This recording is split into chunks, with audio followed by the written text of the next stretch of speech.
Valbruna, il paese delle rondini. Un articolo di Maurizio Narcisi, pubblicato sul mensile Voce della Montagna nel maggio del 2019.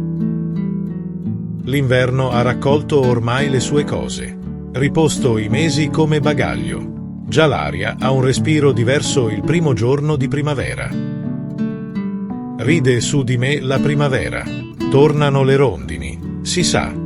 Inizia così una composizione del poeta Sandro Penna. A dire il vero, nel momento in cui sto scrivendo, e siamo ormai a metà aprile, le rondini ancora non sono arrivate, forse anch'esse turbate dalle crescenti anomalie meteorologiche che riescono a disorientare anche le menti più preparate agli sbalzi umorali.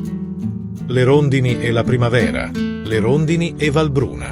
Di loro scrisse Julius Kugi.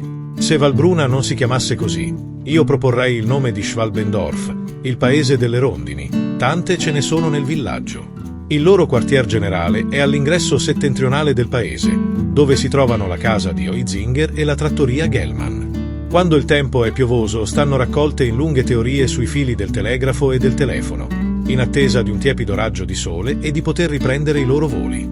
A volte sembrano saggiamente intente a misteriosi conciliaboli, e noi stiamo a guardarle meravigliati. Come è possibile non amare quelle creature?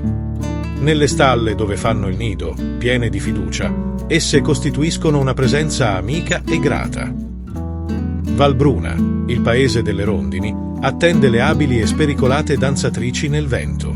Probabilmente, quando questo scritto giungerà nelle vostre case, le rondini saranno finalmente presenti nel cielo di Valbruna, facendoci tirare un sospiro di sollievo e invogliandoci a salutarle, con l'affetto che meritano, dopo il lungo viaggio che le ha viste impegnate nel tornarci a visitare.